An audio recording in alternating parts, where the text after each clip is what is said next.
10월 30일 하늘에서 내리는 일용할 양식 하나님의 말씀은 레위기 17장 10절에서 16절까지 말씀입니다.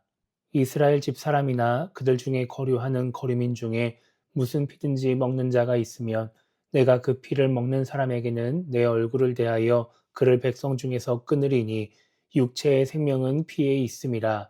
내가 이 피를 너희에게 주어 제단에 뿌려 너희의 생명을 위하여 속죄하게 하였나니 생명이 그 피에 있으므로 피가 죄를 속하느니라.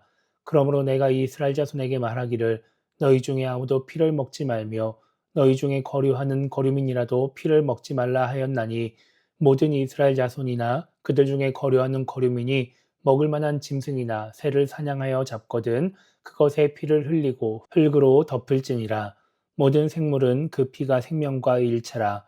그러므로 내가 이스라엘 자손에게 이르기를 너희는 어떤 육체의 피든지 먹지 말라 하였나니 모든 육체의 생명은 그것의 피인즉 그 피를 먹는 모든 자는 끊어지리라. 또 스스로 죽은 것이나 들짐승에게 찢겨 죽은 것을 먹은 모든 자는 본토인이거나 거류민이거나 그의 옷을 빨고 물로 몸을 씻을 것이며 저녁까지 부정하고 그 후에는 정하려니와 그가 빨지 아니하거나 그의 몸을 물로 씻지 아니하면 그가 죄를 담당하리라. 아멘. 오늘 우리가 읽은 말씀은 피에 대한 하나님의 명령을 기록하고 있습니다. 10절에서 하나님은 이스라엘 자손이나 거류민이 피를 먹으면 심판하시겠다고 말씀하십니다. 여기서 피를 먹는다는 것은 말 그대로 피를 먹는 것이기도 하지만 피가 있는 고기, 생고기를 먹는 것을 의미하기도 합니다.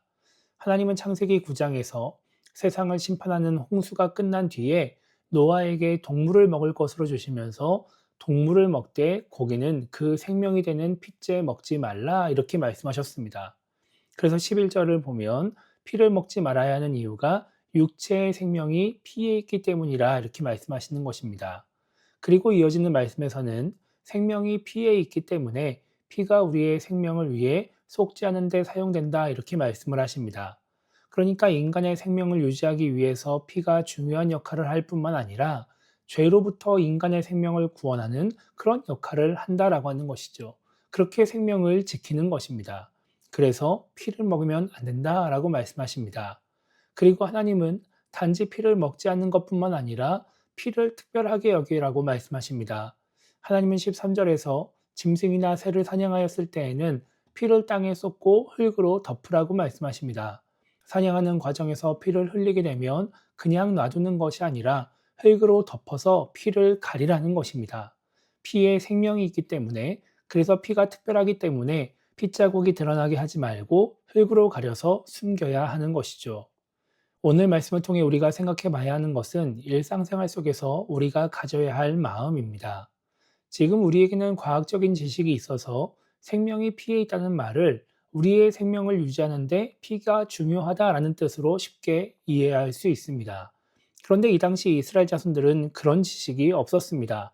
그래서 제사를 떠올리면서 이 말이 종교적인 의미로 많이 다가왔을 것입니다. 하나님은 그런 이스라엘 자손들에게 제사를 드릴 때만 피를 특별하게 여기는 것이 아니라 일상생활 속에서도 피를 특별하게 여기라고 말씀하십니다. 종교적인 의미를 갖고 있다고 해서 종교적인 행위를 할 때만 특별하게 여기지 말아야 한다라고 하는 것이죠. 많은 신앙인들이 신앙생활과 일상생활을 분리하려고 합니다. 교회에서는 기도도 하고 말씀도 읽고 하나님을 생각하지만 교회 밖에서는 일상생활에서는 그렇게 하지 않으려고 하는 것입니다. 그런데 그렇게 신앙생활과 일상생활을 분리하면 우리는 제대로 신앙생활을 할 수 없습니다.